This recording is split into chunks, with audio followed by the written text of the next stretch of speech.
Hello friends, स्वागत है आपका स्टार क्रिएटिव क्लासेस पर।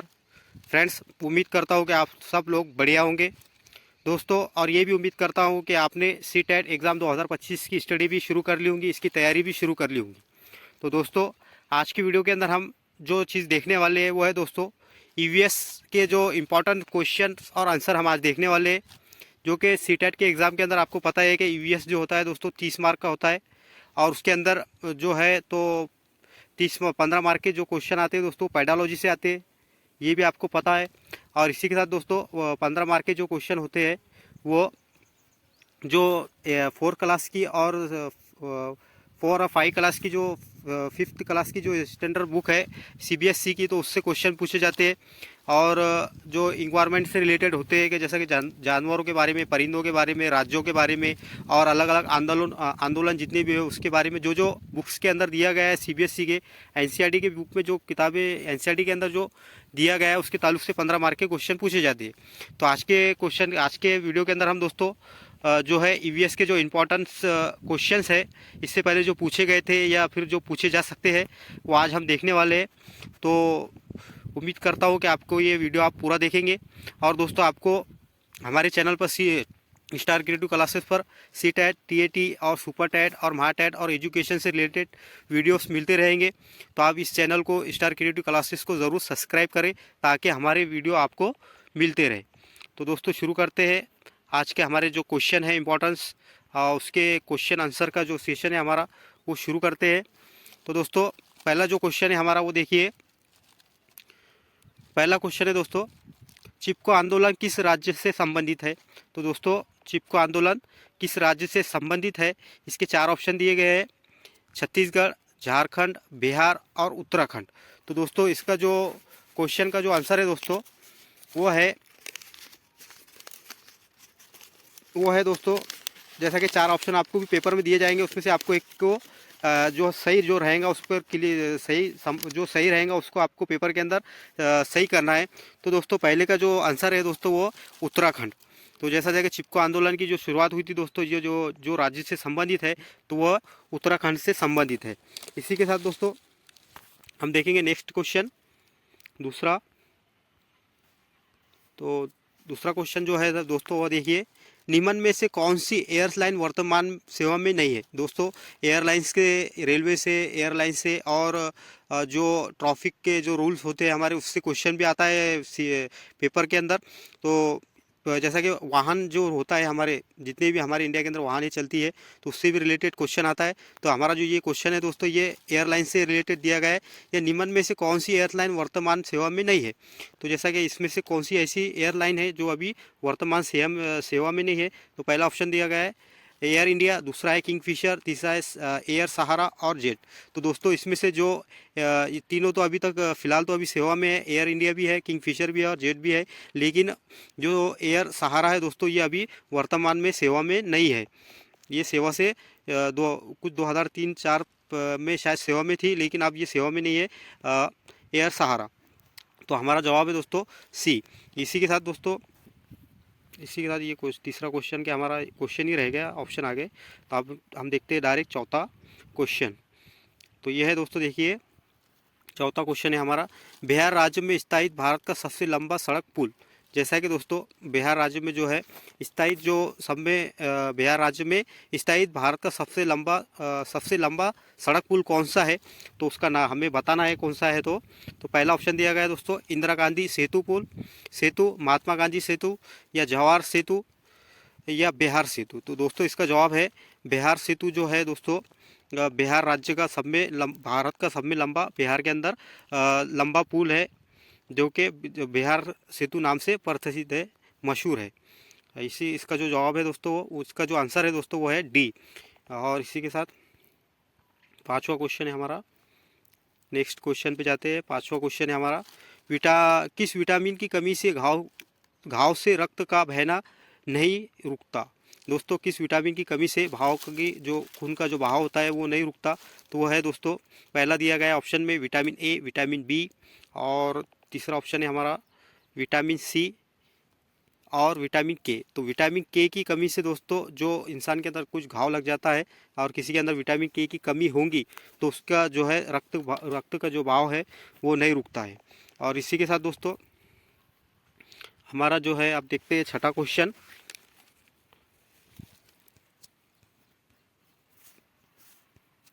चूहे के द्वारा फैलने वाला रोग। जैसा कि दोस्तों चूहे के जो चूहा जो होता है उसके उसके द्वारा जो फैलने वाला रोग होता है उसके बारे में बताना है। तो दोस्तों जो चूहा है उससे जो रोग होता है चूहे से, उसके जो चूहे के ज़रिए से जो रोग फैलता है तो वो उसका हमें बताना है। तो दोस्तों पहले ऑप्शन में दिया गया है चेचक, उसके बाद मलेरिया, प्लेग और तापेदिक। तो दोस्तों इसमें से जो इसका जो आंसर है दोस्तों वो है सी, प्लेग जो है दोस्तों, प्लेग नाम का जो रोग होता है वो चूहे के द्वारा फैलाया जाता है और चूहे के द्वारा ये फैलता है। और इसी के साथ हम देखेंगे दोस्तों हमारा सातवां क्वेश्चन जो कि एक इम्पॉर्टेंट क्वेश्चन है, प्राथमिक समाजीकरण। जैसा कि फर्स्ट सोशलाइजेशन जो बच्चे का होता है तो वो कहाँ से होता है उसके बारे में हमें बताना है। देखिए पहला दिया गया है शुरुआती आयु में परिवार और मित्रों से, या दूसरा दिया गया है बी किशोरावस्था में समाज से सीखना, प्राथमिक स्तर पर समाज से सीखना, शिक्षकों का अनुकरण करना। तो दोस्तों इसका जो जवाब है शुरुआती आयु में परिवार और मित्रों से सीखना। जब बच्चा फर्स्ट टाइम समाजीकरण की जो चीज़ें जो सीखता है दोस्तों, समाज के बारे में जो सीखता है वो अपने परिवार से और मित्रों से सीखता है। इसी के साथ हमारा जो आठवां क्वेश्चन है दोस्तों वो है निम्न में से कौन सी सिक रीफ की फसल नहीं है। दोस्तों इसमें से हमारे को चार ऑप्शन दिए गए हैं, उसमें से हमें पहचानना है क्या सिक रीफ की फसल नहीं है, ऐसा हमें पहचानना है। क्योंकि इसमें तीन ऑप्शन जो दिए गए हैं वो है सिक रीफ की फसल है और जो एक उसमें से हमें पहचानना है तो वो है दोस्तों, देखिए पहला ऑप्शन दिया गया है ए जो दिया गया है दोस्तों वो है चावल, बी गन्ना, सी गेहूँ और डी मक्का। तो दोस्तों गेहूँ ऐसी फसल है जो सिर्फ सिक रीफ की फसल नहीं है और बाकी की जो चावल गन्ना और मक्का जो है ये सिक रीफ की फसल है। और इसी के साथ दोस्तों हमारा है नौवां क्वेश्चन जो है वो देखते हैं, इसके बाद इस पर नज़र डालते हैं। तो देखिए निम्न में से कौन सा पदार्थ बायोगैस संयंत्र में प्रयोग नहीं होता। जो कि बायोगैस बनाने के लिए ऐसा कौन सा पदार्थ है जो इस्तेमाल नहीं होता, हमें वो पहचानना है। क्योंकि क्वेश्चन की लैंग्वेज बड़ी टफ आ रही है आज के टाइम में, तो आपको एक एक क्वेश्चन पे बराबर ख्याल देना है कि क्या पे कौन सा क्या पूछा जा रहा है। तो दोस्तों ये पूछ रहा है नाइन क्वेश्चन में निम्न में से कौन सा पदार्थ बायोगैस संयंत्र में प्रयोग नहीं होता है। तो पहला जो ऑप्शन दिया गया है वो है ए पक्षुमल, बी खनिज तेल, सी जो कचारा और डी मानव मल। तो दोस्तों इसका जो आंसर है 9 क्वेश्चन का हमारे, तो ये जो है दोस्तों इसका जो आंसर है दोस्तों वो है बी, जो कि खनिज तेल जो है दोस्तों वो बायो पदार्थ में इस्तेमाल नहीं होता है, संत्यान में उसको बनाने के लिए इस्तेमाल नहीं होता है। और इसी के साथ दोस्तों हम देखेंगे हमारा अब जो क्वेश्चन चल रहा है वो है 10वां क्वेश्चन।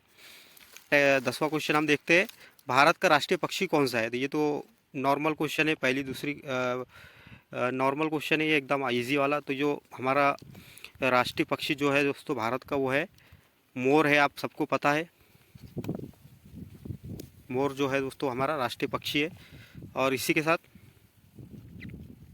11वां क्वेश्चन इस पर नज़र डालते हैं, खारदीय शुक्ला में ऊर्जा का प्रवाह होता है। तो ये दोस्तों ये एक दिशाएं होता है, खारदीय शुक्ला की जो ऊर्जा का प्रवाह होता है दोस्तों ये एक दिशाएं होता है। इसी के साथ दोस्तों हम देखते हैं नया 12वां क्वेश्चन हमारा परितंत्र में ऊर्जा का प्राथमिक स्रोत होता है। दोस्तों परितंत्र में ऊर्जा का प्राथमिक स्रोत होता है वो है दोस्तों, इसमें ऑप्शन में दिया गया है वनस्पति, सूर्य का प्रकाश, परमाणु ऊर्जा और डी दिया गया है भोजन। तो इसमें से हमारे पहचानना है, हमें को बताना है कि इसमें से कौन सा ऐसा ये है पदार्थ जो कि एक ऊर्जा का काम करता है। तो दोस्तों वो है दोस्तों बी, जो कि सूर्य का प्रकाश जो होता है दोस्तों वो परितंत्र में ऊर्जा का प्राथमिक स्रोत होता है। इसी के साथ दोस्तों हमारा चलेगा अभी 13वां क्वेश्चन एक एक क्वेश्चन इंपॉर्टेंट है दोस्तों, क्योंकि अभी पेपर के अंदर लैंग्वेज भी बड़ी टफ आ रही है और क्वेश्चन भी थोड़ा नए नए क्वेश्चन भी बहुत से आ रहे हैं। तो जो जो नए नए क्वेश्चन आ रहे हैं तो वो सब हम इसमें ले रहे हैं एक एक से। तो आप इस वीडियो को पूरा देखें और चैनल को सब्सक्राइब करें। तो दोस्तों पहला जो हमारा ये 13वां जो क्वेश्चन है दोस्तों वो देखते हैं हम। बिहार राज्य में लीची के उत्पन्न में कौन सा जिला अग्रणी है? तो दोस्तों ऑप्शन दिए गए हैं, जैसा कि पहला क्वेश्चन क्या है दोस्तों हमारा, बिहार राज्य में लीची के उत्पन्न में कौन सा जिला अग्रणी है? तो दोस्तों पहला ऑप्शन ए है गया, दूसरा बी है पटना और सी है मुजफ्फरपुर और डी है जहानाबाद।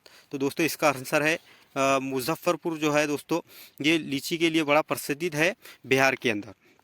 और इससे बिहार से हर राज्य से कुछ ना कुछ क्वेश्चन पूछे जाते हैं। इस बार बिहार से है, हो सकता है कुछ दूसरे राज्य से भी आपको क्वेश्चन देखने को मिले पेपर में। और इसी के साथ दोस्तों बिहार के निवासियों का मुख्य भोजन, जैसा कि बिहार के जो निवासी है दोस्तों उनका मुख्य भोजन जो है दोस्तों वो है चावल, वो ज़्यादा खाना पसंद करते हैं। और इसी के साथ 15वां क्वेश्चन है दोस्तों, भारत में पूर्व से पश्चिम की ओर बहने वाली सबसे लंबी नदी। दोस्तों नदियों से भी क्वेश्चन आता है। तो पहला इसमें जो क्वेश्चन दिया गया है वो है दोस्तों, देखिए भारत में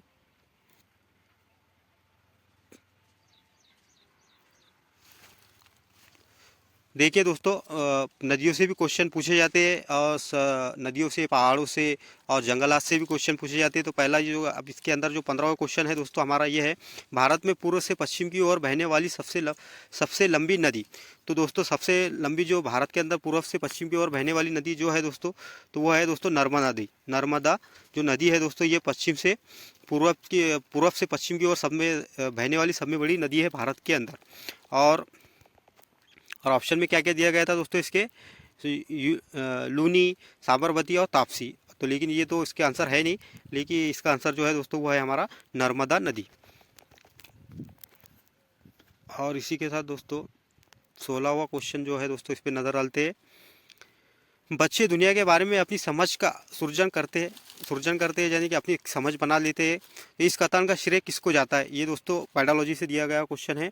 तो दोस्तों ये जो है जो बच्चे जो अपनी दुनिया के बारे में अपना एक अलग धारणा बना लेते हैं, अपने अलग कंसेप्ट से अपनी दुनिया को सोचते हैं अपने माइंड से, तो इस कथन का जो श्रेय जो जाता है, इसकी जो खोज की थी दोस्तों, तो ये ऑप्शन में तो 4 ऑप्शन दिए गए, हम देखते हैं कौन से है।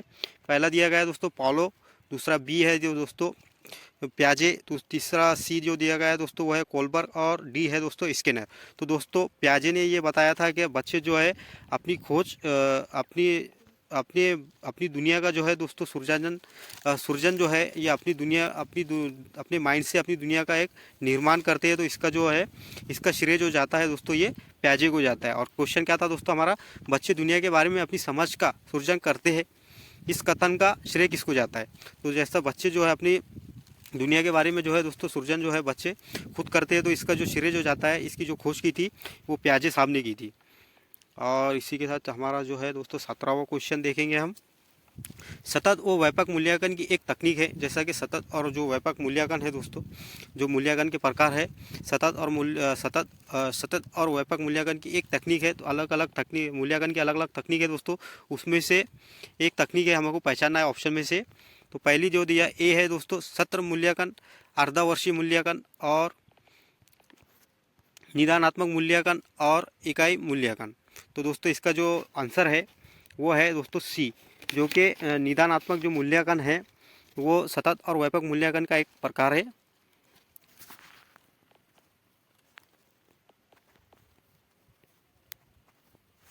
सतत और व्यापक मूल्यांकन का एक जो प्रकार है दोस्तों वो क्या है, निदानात्मक मूल्यांकन। अब इसी के साथ दोस्तों हम देखेंगे एक 18वां क्वेश्चन देखेंगे हम। एक अच्छे परीक्षण की कौन सी विशेषता नहीं है? जैसा कि एक परीक्षण किया जा रहा है तो उसमें से कौन सी इसकी विशेषता नहीं है, एक अच्छे परीक्षण की कौन सी विशेषता नहीं है?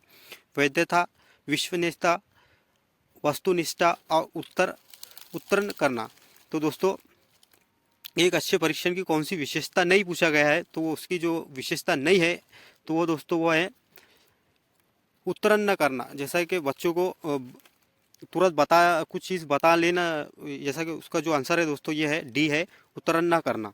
और इसी के साथ दोस्तों हम देखेंगे एक